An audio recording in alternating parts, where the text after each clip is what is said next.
Hey everybody, this is Evan Rogers coming back at you with another really late Evan's Easy Japanese. In case you're wondering why this video is being uploaded so bajillion times, you know, it's almost been a month or two since last I posted. It's mostly because I was trying to make a website where I can put all this stuff in one location so you guys can check it out. It's Evan's Easy Japanese, all one word.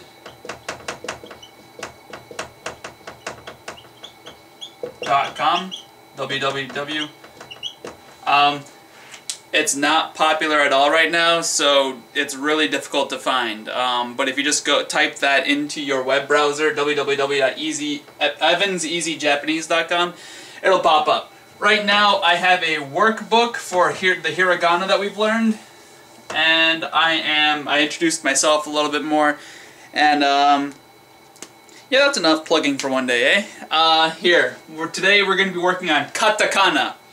I decided that I wanted to try to hammer out katakana faster than I did the hiragana, just because, A, it's not used as much, B, if you know hiragana, jumping into katakana isn't nearly as difficult, because you already know the akasata na hamayara wa and the aiu e o sounds. And all of the sounds in katakana are, give or take, the same as those in hiragana, minus, you know, one or two little whoopsie daisies and weird things that you can't do in hiragana. So with katakana, it's basically hiragana with a different writing style. Now the question is, why does katakana exist?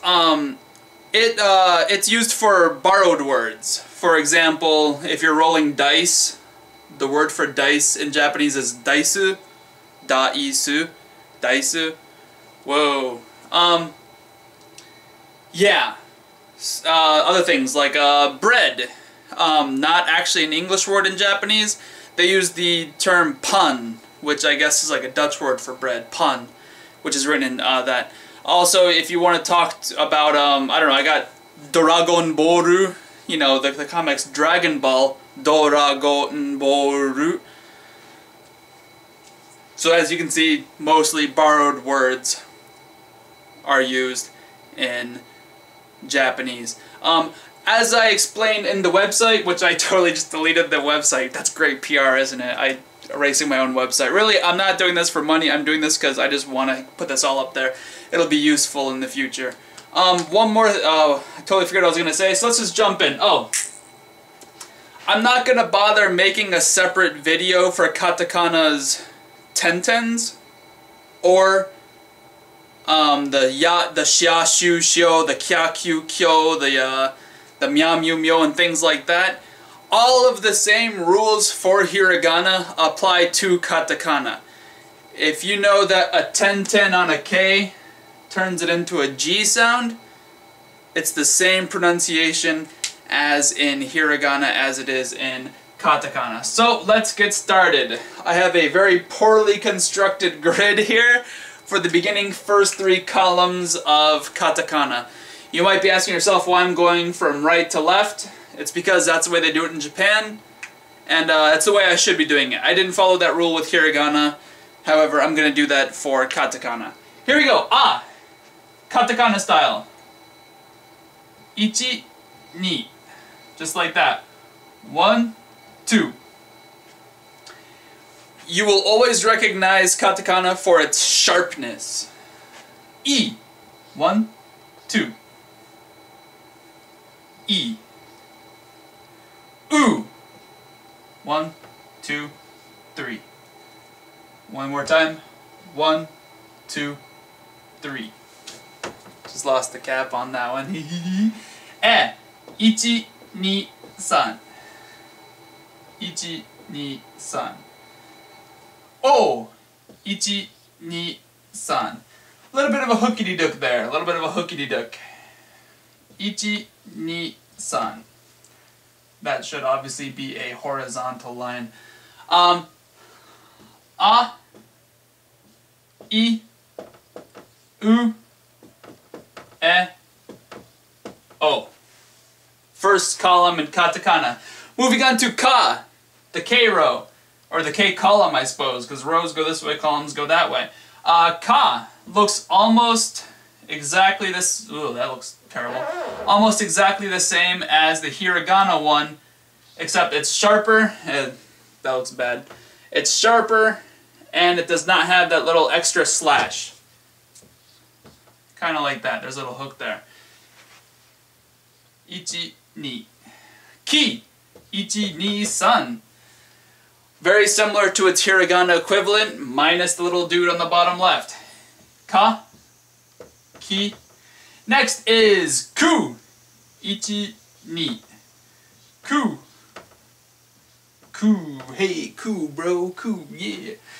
Ke. Ichi, ni, san. Notice we have a notch above it. The horizontal line comes out from the middle of that one.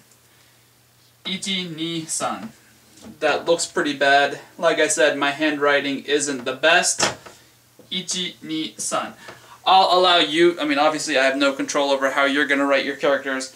This is simply how I write mine when I'm writing on a, trying to pick up that cap I dropped earlier.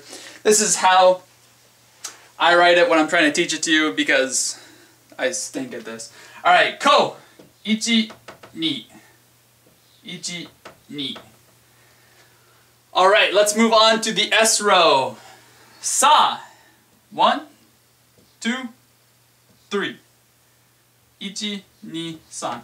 If you do not like the way that I write my characters, feel free to look online or any other billions upon billions of resources that exist out there so you can more closely match somebody's or a better writing style. Shi. Shi. Ichi, ni, san. I will explain a little bit more about shi when I get to the T row, but that'll be the next video. Sa, shi, su. Su. 1, 2. 1, 2. Alright, set is next. 1, 2. 1, 2. Last but not least is so. So, you think you're better than me, punk? Yeah. So. There's not a hook there. That was a mistake on my part. So, 1, 2. Yeah. A few of these are going to have further comments on them in the future. Don't worry about it now. That is the gist of them. One more time for all of you out there in Crazy Land. A, I, U, E, O, Ka, Ki, Ku, Ke, Ko, Sa, Shi, Su, Se, So.